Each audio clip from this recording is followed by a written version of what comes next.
Thank you for listening to Depictions Media Radio.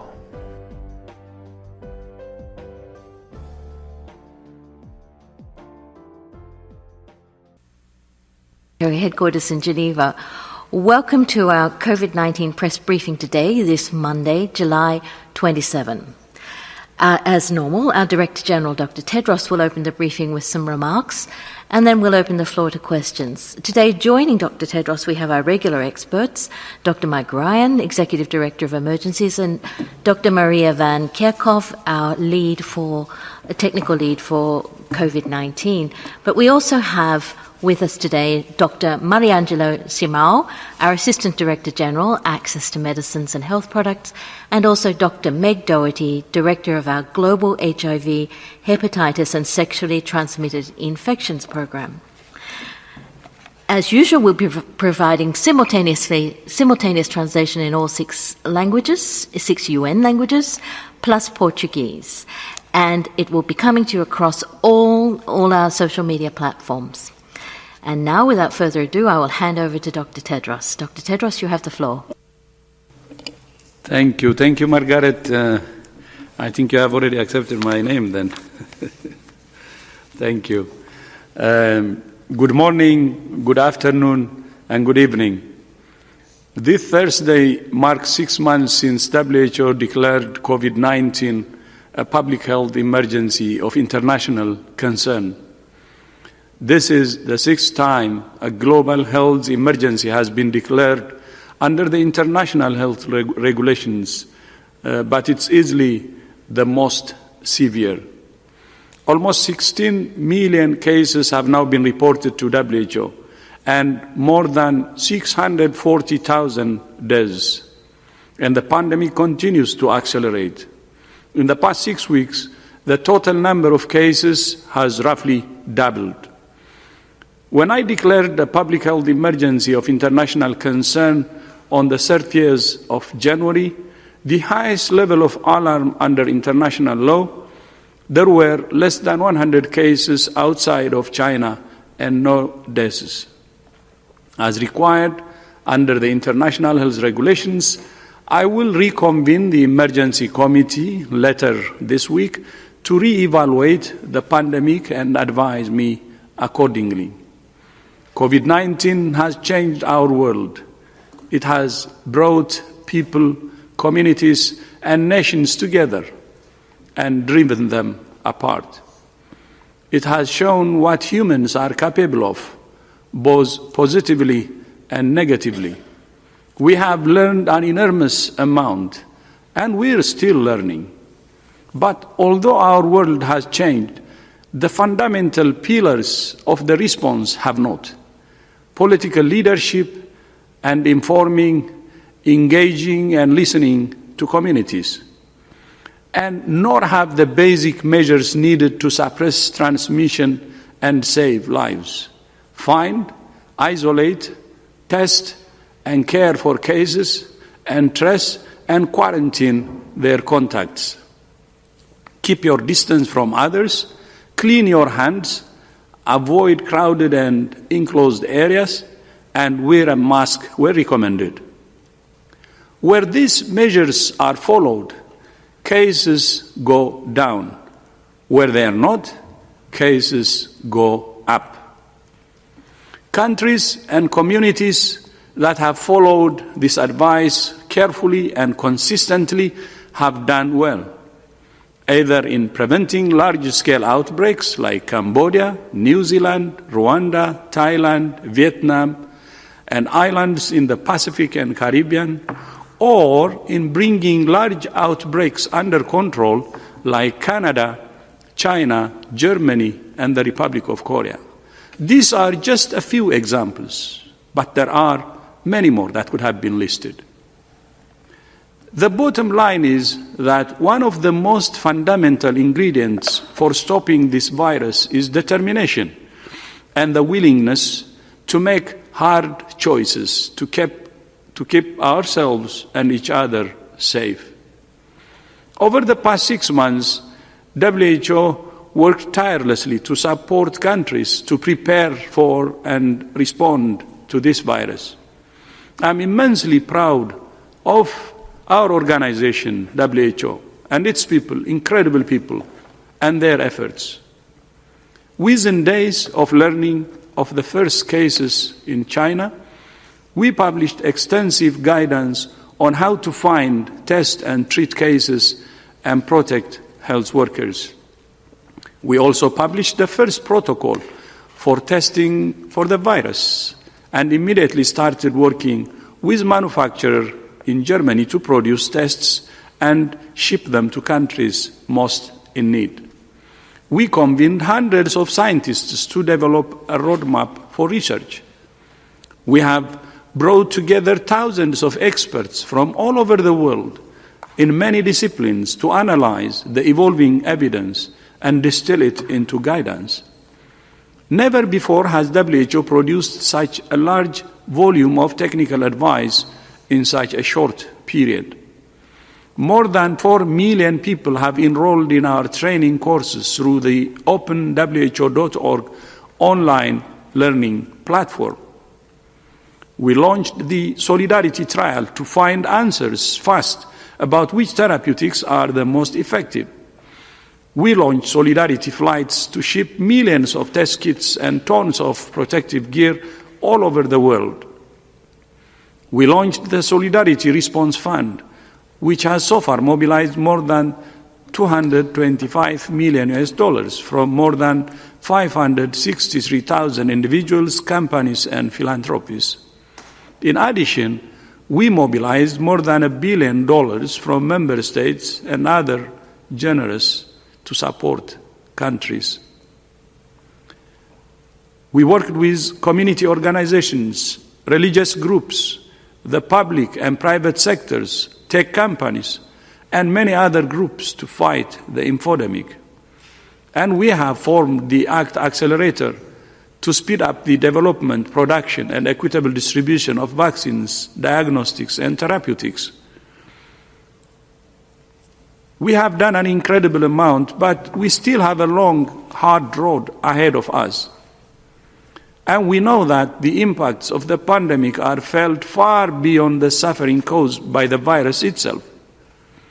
Many essential health services have been disrupted, including for hepatitis. Tomorrow is World Hepatitis Day. There are 5 main strains of the hepatitis virus. The 2 most common types, B and C, cause liver damage and liver cancer. An estimated 325 million people globally live with hepatitis B or C. And each year, these viruses kill an estimated 1.3 million people. In 2016, the World Health Assembly adopted the Global Hepatitis Strategy, setting the world's first hepatitis elimination targets. The strategy calls for the elimination of viral hepatitis as a public health threat by 2030, reducing new infections by 90% and mortality by 65%. Even talking about hepatitis elimination would have once seemed a fantasy. But new drugs have transformed hepatitis C from a lifelong, deadly disease into one that in most cases can be cured in 12 weeks. Also, in many countries, the medicines remain expensive and out of reach for many patients. Still, many countries are making incredible progress.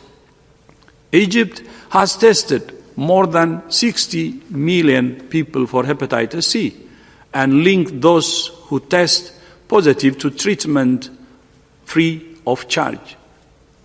We're also seeing some progress with hepatitis B elimination, for example, in Asia, where childhood hepatitis B immunization coverage is high, including the all-important birth dose.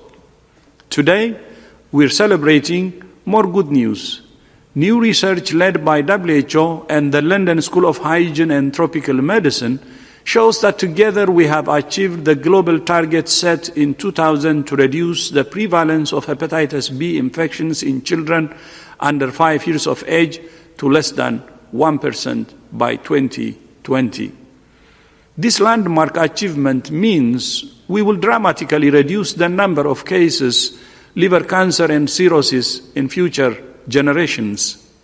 However, progress is being hampered by low coverage of hepatitis B vaccine in some regions, particularly in sub-Saharan Africa, where many children still miss out on the all-important vaccine dose at birth. One of the most significant challenges we face in eliminating hepatitis B is mother-to-children transmission. Tomorrow, WHO is launching new guidelines for the prevention of mother-to-child transmission of hepatitis B. We call on countries, especially those with highest burden, to implement these new guidelines as an important stepping stone on the road to hepatitis elimination. That road has been made harder by COVID-19. Services for prevention, testing, and treatment have been disrupted. Supply chains are being interrupted. Limited financial and human resources are being diverted, and the political focus has shifted to containing the pandemic and economic recovery. All of which means there is a real risk we could lose the gains we have made.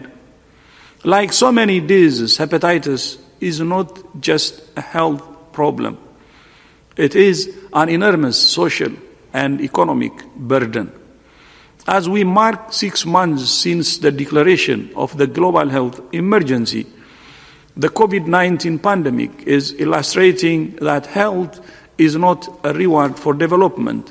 It's the foundation of social, economic, and political stability.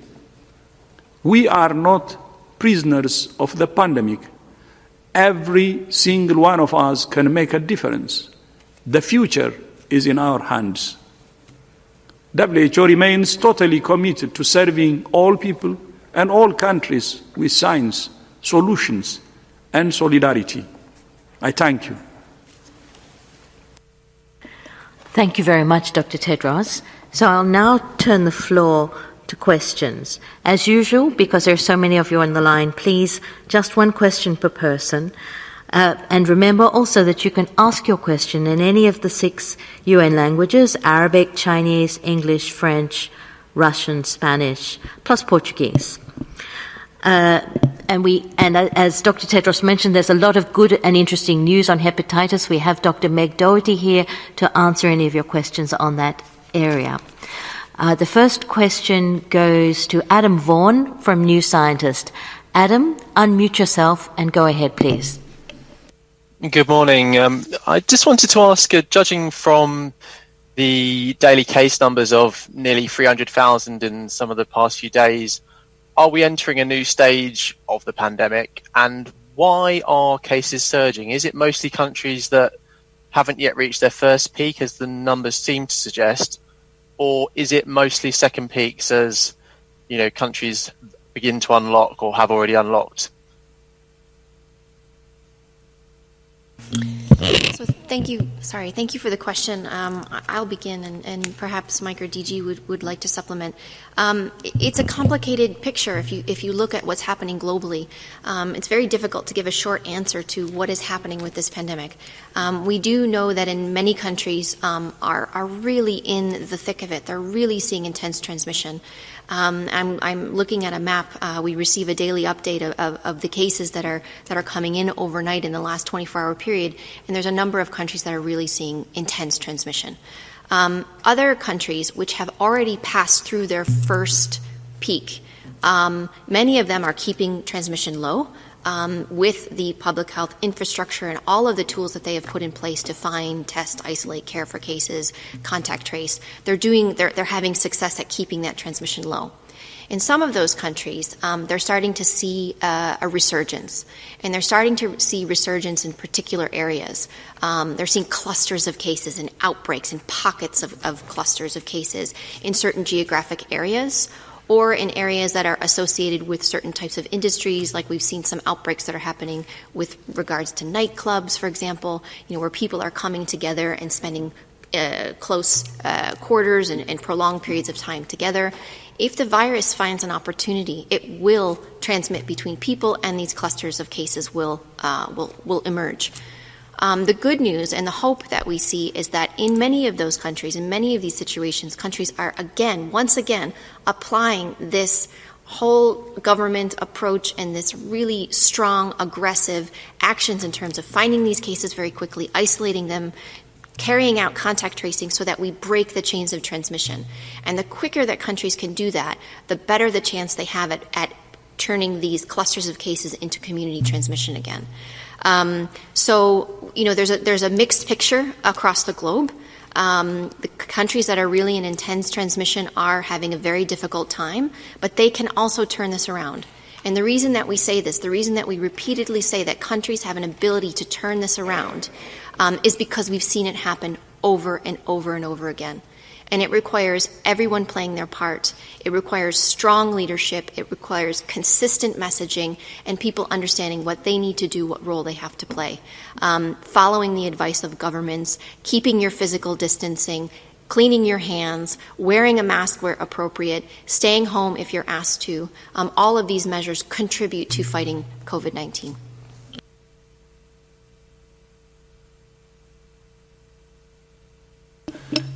Could just add as well, this is, as I said, the first time we've dealt with this new and novel coronavirus, SARS-CoV-2, which causes COVID-19.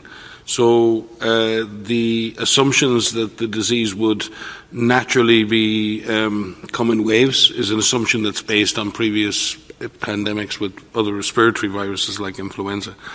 I think what is clear is that countries that have implemented control measures have suppressed the virus. And when those measures to suppress the virus are lifted, the virus returns. And I think what is clear that pressure on the virus successfully pushes the numbers down, release pressure on the virus, and the numbers can creep back up. So whether we're dealing with second peaks within the first wave or second waves, in some senses is not the right question to ask. The question to ask is, how much pressure do you have on the virus? Do you understand where the virus is in your country? Do you understand the populations that are being affected? Have you got in place the necessary control measures to keep pressure on the virus? Because every single country where pressure has been lifted on the virus, where virus is still at community level, there's been a jump back in cases. And the question is, how effective are authorities at reacting to those increased numbers? And to what extent are communities empowered, supported, and involved in that process and playing their part in suppressing the virus transmission? Because we could turn this into an academic argument over second peak, second wave. I think that's not the right discussion to have. We need to keep pressure on the virus. Those countries that are pressuring the virus are succeeding.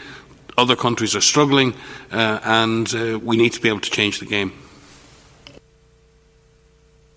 Thank you very much, Dr. Ryan and Dr. Van Kerkhove. The next question is coming to us from Hong Kong, from Marianne Benitez of the Hong Kong Standard. Marianne, can you unmute yourself and please go ahead with your question? Hi, Dr. Harris. Can you hear me? Very well, Marianne. Please ask your question. Okay.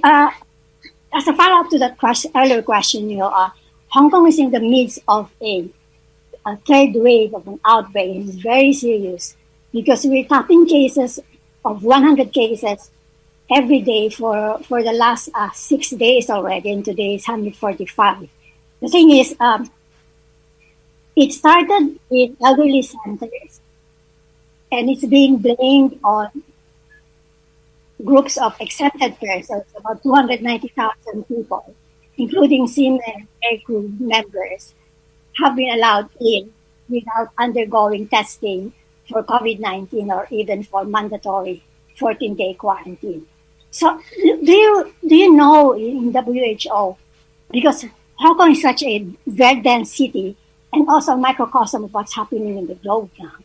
So are there other factors that is driving this surge, and whether people should be, somehow see the light at the end of the tunnel where there's really a full stop or control of this pandemic without having to go through this cycle of shut down, then resuming, then restricting again and shut down, including children who've been out of school for like four months, and then went back to school for 2 weeks, and then the schools are closed again. So can the WHO just further explain this as to what's happening with this coronavirus? Thank you.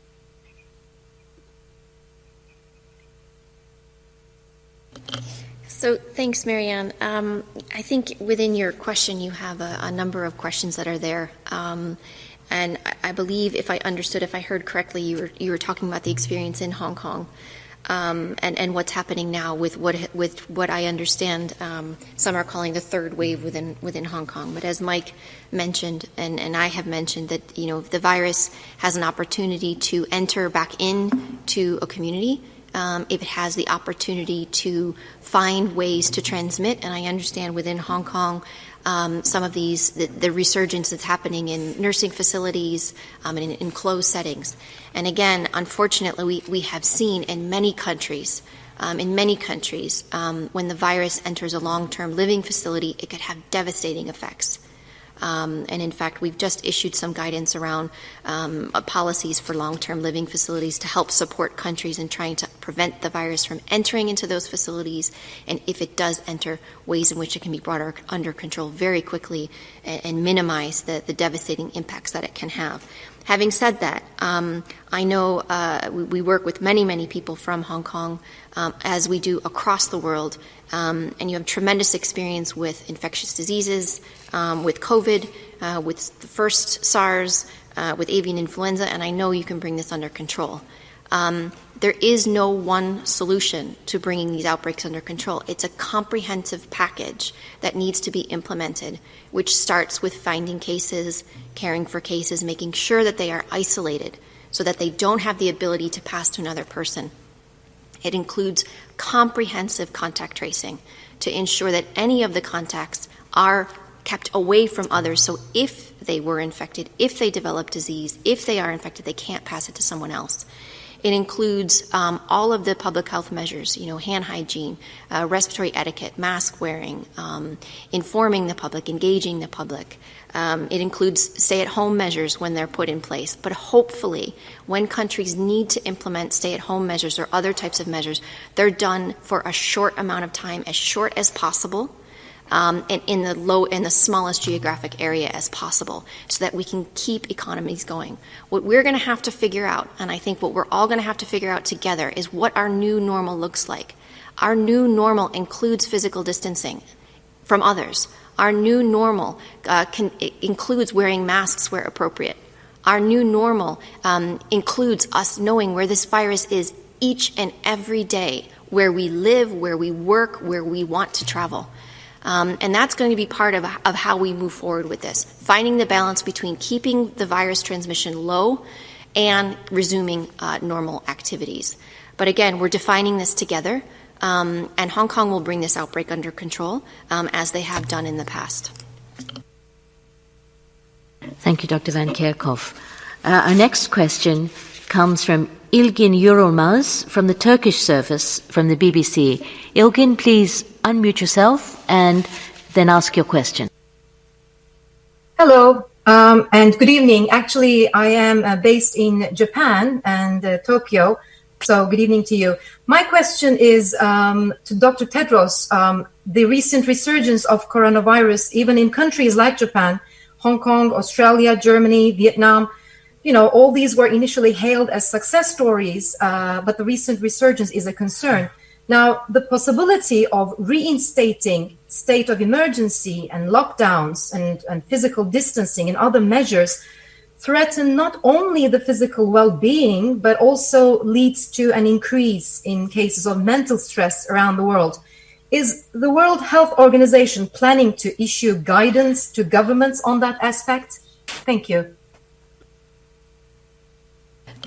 Yes, thank you. Thank you for the question. It's a very important one. Indeed, all of these measures that are put in place do have a tremendous impact on individuals and families and communities.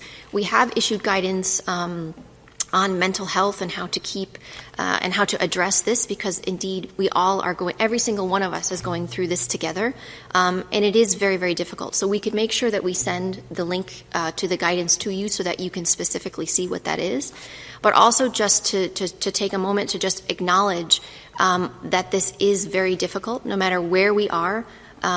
Everyone is going through this, and I think it's important that we find different ways to talk about this with each other, whether this is within our families and our loved ones, whether it's older individuals who are kept isolated or kept separate from their family, whether it's our kids, that we talk about it, that we acknowledge what the challenges are, that we answer the questions as best we can, and to pull information from reliable sources. There's a lot of misinformation and, quite frankly, disinformation that's out there that is confusing the message, that is wrong and can put people in harm's way. So as we try to figure this out and as we try to work through this, it's important that we pull information from good sources. But we will send you the mental health guidance that we have put out after this presser. It may also be useful for us to look at the metrics. You stated correctly that countries like Japan and Australia have had good success in containing the disease, and I believe those countries are still demonstrating success, but in a different fashion. And that is, and I said this at previous press conferences, it was always likely that when societies opened up, when mobility increased, that we were going to see disease return in one form or another, sporadic cases or clusters. And the real judge and test of a country's capacity and resolve is how quickly and how comprehensively does each country respond to those signals that the disease is back? How quickly are individual cases and clusters detected? How exhaustively are they investigated? And what local control measures are put in place in order to prevent transmission? What you're really trying to do is to ensure that small numbers of cases and clusters don't reignite sustained and efficient community transmission. So we really have to encourage governments to continue to do that, because one of the downsides for me personally is that governments should be praised when they pick up clusters of cases and when they react quickly and when they demonstrate that they're taking responsibility and they're communicating transparently. Because the one thing you want to know, in order to go on with your life, you have to believe that the government has this. And if there's disease in another community far away from you, if you trust that the government has got that under control, you can get on with your life. You can get on with because I'll be told if there's a problem. I will know if there's going to be a problem for me. And I think that's where we have to get down to the subnational level. We have to be really agile, we have to be really responsive, and we have to jump on these flare-ups of cases very quickly. And I think both Australia and Japan, as you've mentioned them both specifically, deserve a lot of praise for the way in which they're trying to contain the disease at a subnational or at a community level. And that's what's essentially occurred in many countries, is that nightclubs, other situations, dormitories, other environments in which people are close together can act as amplification points for the disease, and then it can spread back into the community. We need to be hyper alert on those. But we also need to be aware that it's very tough for particularly communities, it's tough for schools, it's tough for businesses. If the rules of the game are changed every 2 days, then it's very hard to adapt and react. So there have to be consistent messages. And one of the things we've always advised is that when measures are changed, they should be left in place for a period of time in order to see that they're effective, but then also so people can adapt. And flip-flopping back and forth between one measure today and another measure tomorrow, while it's well-intended, can actually have an unintended consequence. Number one, people get confused. Number two, people can become resentful why are the rules changing so quickly? So we need consistent, clear, sustained interventions. We need to get our interventions down to the lowest possible level at community level, and we need to react quickly to new signals. And we should refrain, I would hope, from overly criticising governments who are actively seeking cases, actively doing surveillance, doing contact tracing. They're trying to uncover the problems. They're trying to surface the issues and deal with the issues. What we need to worry about is situations where the problems aren't being surfaced, where the problems are being glossed over, where everything looks good. Because one thing is for sure with COVID, as it is with every infectious disease, just looking good does not mean things are good. I would much rather be in a situation where my government is honest and truthful about the situation on the ground, and then communicating the reality on the ground to me, and then demonstrating that they can take action and react quickly to those new clusters as they occur. I would have confidence in governments that do that, not lack of confidence. Maybe just to add a bit, I think Japan still is a success story. Of course, there could be clusters of cases every now and then. As has been said by Mike and Maria, the issue is to be very vigilant and take action quickly, so the clusters will not develop into community transmission. But one thing I would like to add and to show the success from the other angle is, if you take the death rate in Japan, even when the number of cases increase, they manage to keep the number of deaths at the minimum. And if you see, for instance, from the week of July 13, which I have, the number of cases that week was 3,100, more than 3,100, while the number of deaths was only 3 that week. Of course, there is a slight increase in the week of July 20. Of course, the number of cases increased significantly, 4,740, but the number of deaths is 11. So keeping the deaths low is very important, because at the end of the day, it's not the number of cases, it's the saving lives which is central. And the focus on saving lives is key. And we have been saying this in many of our pressers. We have to go into suppressing the transmission, we have to do that, but at the same time, we have to identify the vulnerable groups and save lives. It's keeping the death rates, if possible, to zero, if not to the minimum, is very important. And that's one good example, and I can say is Japan. And with Australia, the same thing. You see the number of cases and number of deaths. The number of deaths still in Australia is low, although we see some increase in trends, especially the reports from the past 2 weeks, and they should be really focused on especially saving lives. But the two countries are good examples. Thank you. Thank you, Dr. Tedros and Drs. Van Kerkhove and Ryan. The next question comes from Sarah Newey from The Telegraph. So we're back to Europe again. Sarah, please unmute yourself and go ahead. Hi there. Thank you for taking my question. I just wondered if there's been any development on understanding around closing borders or introducing quarantine. I know we've seen a number of countries do that, and I know you don't comment on individual countries, but I just wondered what the evidence is around whether it's successful and whether that's changed from the early stages when you advised against closing borders. Thanks.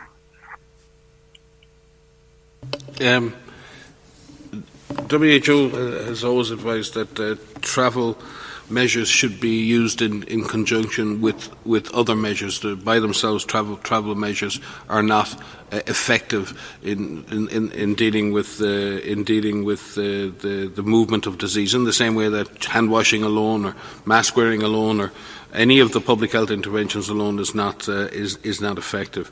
In terms of right now where we stand in a pandemic, in a sense, the virus is everywhere. So the virus will move when the virus gets the opportunity to move, and that doesn't matter whether it's within countries or between countries. The fact is the virus is pretty much everywhere, and it can move between areas. I think where we need to look at is what is the the risk of disease moving from an area of high transmission to an area that already has transmission under control. And I think that's what's concerning governments right now. If we've worked very hard in a given country and we've suppressed infection to a very low level, and we've achieved that over 3 or 4 months of very hard work, what is the extra risk now of opening borders and increasing mobility?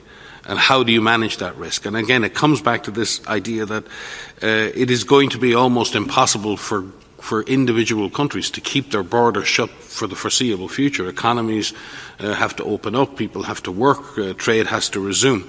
So how do we reopen and how do we re-engage in global commerce and the movement of people and goods and services, but do it in a way in which we minimise the risks associated with that of moving the disease with those people, goods and services. And I think that's what governments are grappling with now. And we do believe that it is possible to identify and to minimise the risks associated with international travel. And that begins, obviously that's between governments in terms of what the policies are for the movement of people between one country and another. And then it is about how do you de-risk, or how do you take the risk out of that process by ensuring that sick people don't travel, by having the proper health checks along the way, that when people arrive in a second country that they're monitoring their symptoms or whatever they're implementing, whatever the rules of that country are. It is difficult to have a one-size-fits-all. If I'm a small island nation with absolutely no COVID, then one case could represent a disaster for my country. Whereas if I'm a country with a very large incidence of disease with open borders, then shutting my borders may or may not make any difference to the overall movement or the overall incidence of disease in my country. So the consequence and the risk and the threat, in a sense, that a disease represents is not just the risk of the disease moving, it's the impact that that disease would have when it arrives. And we have to look at both of those factors to really to come to conclusions on that. It is tough on people right now because as countries like everybody else in the world move through this period of continued uncertainty, it is difficult to get those travel measures absolutely right. You can open up and then have to shut down, and then open up and have to shut down. And some people say, well, better to stay shut because that's more consistent.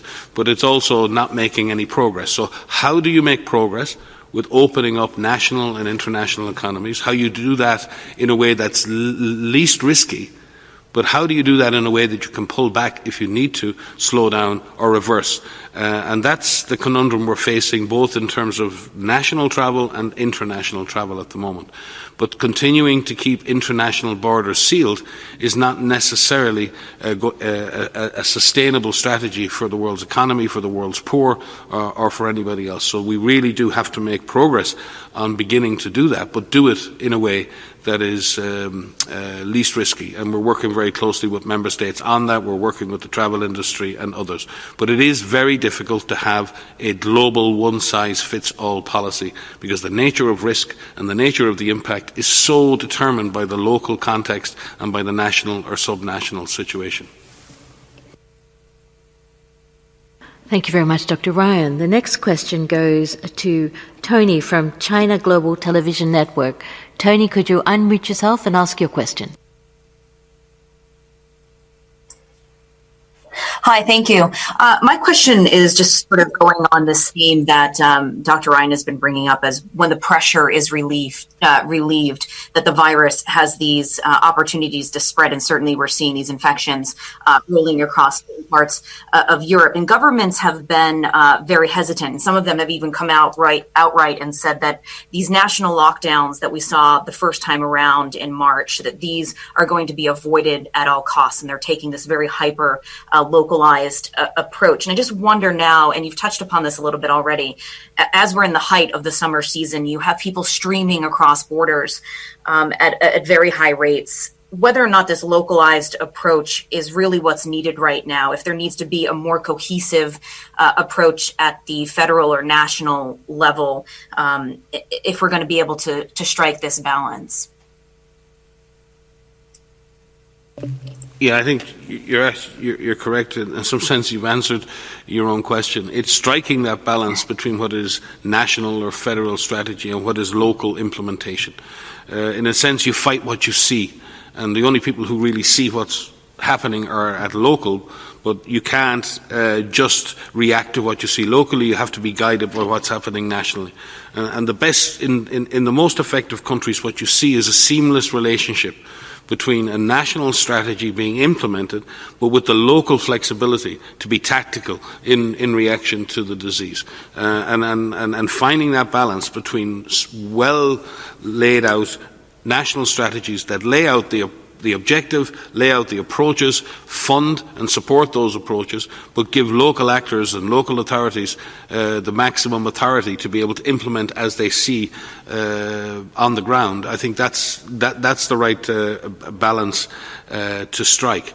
It's very understandable that no country in the world that's been through a lockdown wants to go back there. Who wants to go back to a full lockdown? There are huge economic and other consequences from that. And again, I think we've said quite consistently that there are choices in that. The lower the level of virus is, and some countries very much succeeded with the very, very stringent lockdowns to really suppress virus levels to very low. And as they've opened up, even those countries have seen small rises in cases and clusters of cases occurring. And they're now reacting to those cases and clusters. And that may be the future. We may be in a situation where we're having to react to cases and clusters. We may see community transmission emerge from some of those clusters.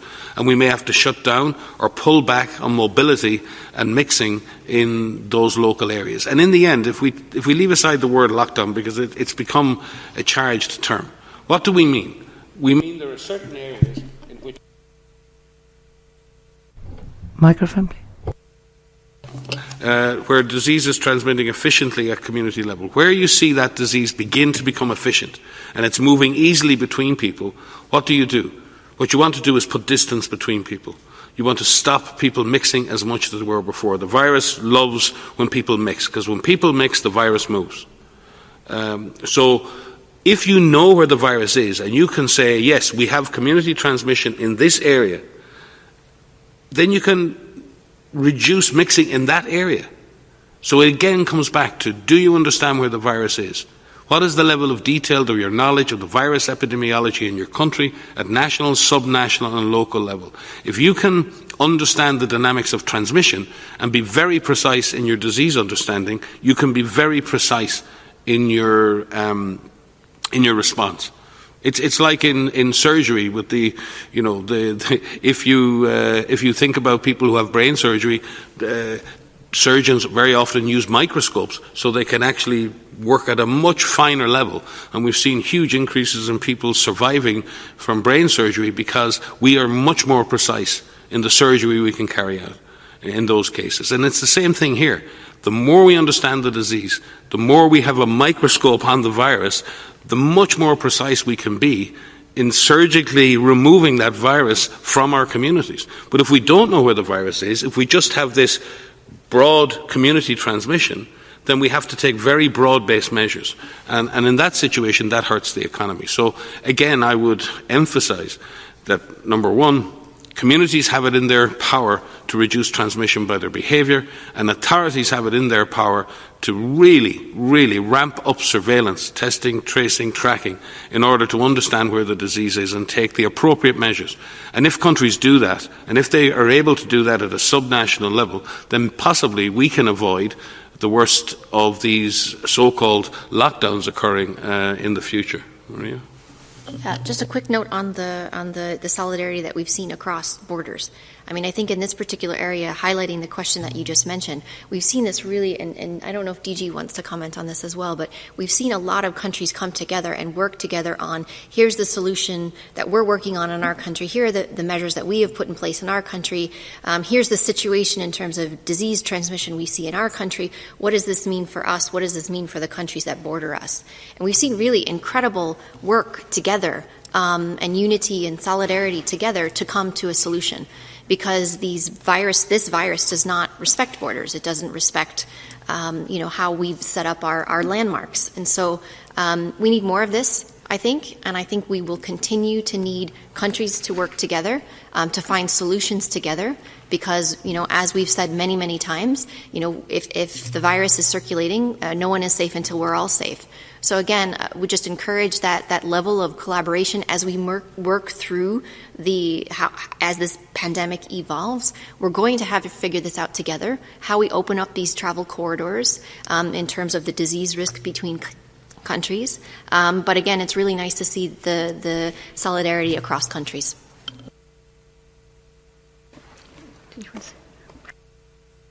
Thank you very much, Dr. Van Kerkhove and Dr. Ryan. Our next question goes to Anna Gross of the Financial Times. So, Anna, can you unmute yourself and please go ahead? Hi there. Thanks for taking my question. When, if at all, do you expect the WHO team in China to present findings on the origin of COVID-19? And when they do, will they meet with the press in Beijing? Well, I could start. So the team that's in China right now is our pre-team. It's a group, 2 people from WHO who are meeting with Chinese counterparts to plan a larger international mission. So they're still having meetings face-to-face, and these are constructive discussions about what the larger mission will look like in terms of its activities and in terms of its composition. And again, it will be an international mission with members of different disciplines as well as Chinese counterparts. So they're still having those discussions, and they're planning when that international mission will take place. Thank you, Dr. Van Kerkhove. I think that answers the question very well. And we'll now go on to John Zarakostas of The Lancet. John, please unmute yourself and ask your question.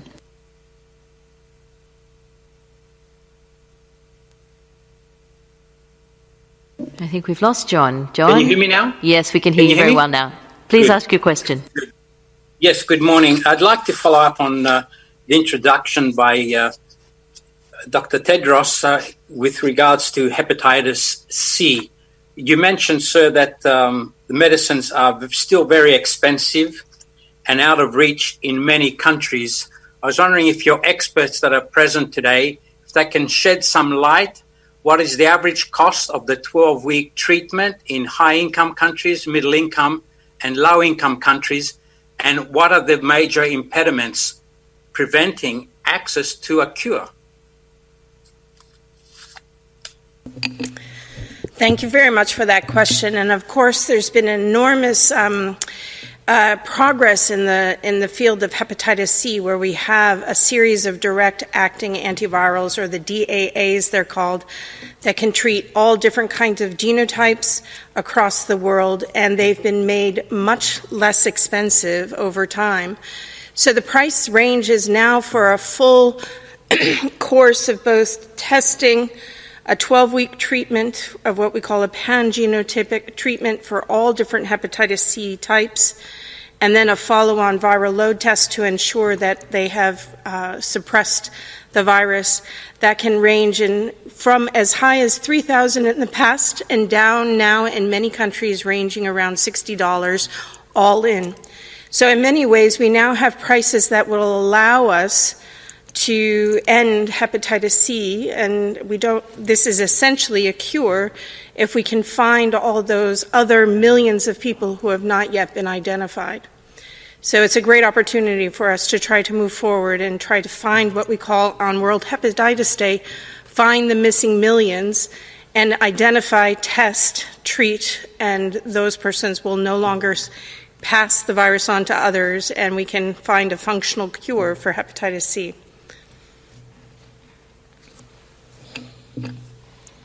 Thank you, Dr. Doherty. The next question, for that very comprehensive answer, the next question goes to Ana Pinto from Folha de Sao Paulo in Brazil. Ana, please unmute yourself and go ahead. Hi, thank you, Margaret. Thank you for taking my question. Dr. Ryan, I'd like to ask if you could update us on the situation of Spain. Spain has been all over the media because there have been spikes there since the beginning of July. But as far as the Sunday's WHO situation report, there are only clusters there. So I'd like to know if Spain would be more like Japan or Australia, where the government is being transparent, and because there are only clusters, it's not so dangerous, or if you think it's really worrisome, the situation that the number of cases that are growing now. Thank you very much.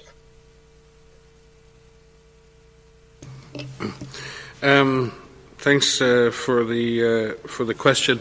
The situation in Spain, as you've seen, is associated with a series of clusters and some community transmission across a number of different areas, mainly centred on Catalonia in the north east of Spain. And again, as measures have been relaxed and mobility has increased, we've seen the number of cases rise. But the situation is nowhere close to what it was there before. And the authorities certainly assure us that they're taking every possible measure to investigate and suppress clusters and taking localised action to suppress those new clusters of disease. So I think Spain has developed a very sensitive surveillance system. It's able to detect these clusters very quickly, and again is very open and transparent about how it communicates those clusters to its population so people can take action. So I think it will take a number of days or weeks for us to see what is the future in Spain, but we trust that with this open approach, with this sensitive surveillance, with the sustained testing and with the cooperation of people in Spain, that we will see these clusters come under control in due course. But complacency is not an option, and we do not believe that the government of Spain is being complacent. In fact, quite the opposite. They're being responsible and being very open and aggressive in their surveillance strategy for the country.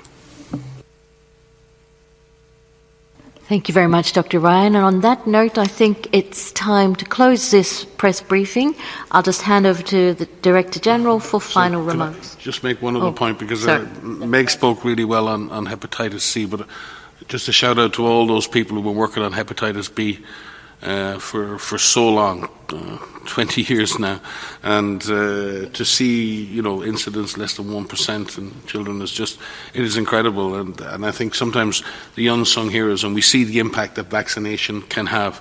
But vaccination is not enough. It takes hundreds of thousands, millions of health workers and communities and mothers and children and so many others to make vaccines have their impact. And for those who see the impact of Hep C and see the treatments come, but also avoiding hepatitis B, it's been a scourge in many, many countries for so many decades. So just a shout out and a chapeau to all our colleagues working in vaccination on this. It's a huge success. I know it doesn't sound like it, but we should take these successes because they're true victories for global health. Well done, Meg.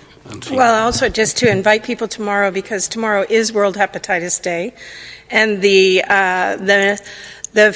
slogan we have is a hepatitis-free future, and the fact that we've already made one SDG target of less than 1% hepatitis B prevalence among children under 5 is amazing, and we need to continue that momentum and bring it to all parts of the world. And so tomorrow we'll be having a high-level conversation about how we can bring it to the last parts of the world, including Africa, who really needs to step up on the vaccinations and prevent this from mothers to child, and to use the guidelines that we're launching tomorrow as well. So thank you very much.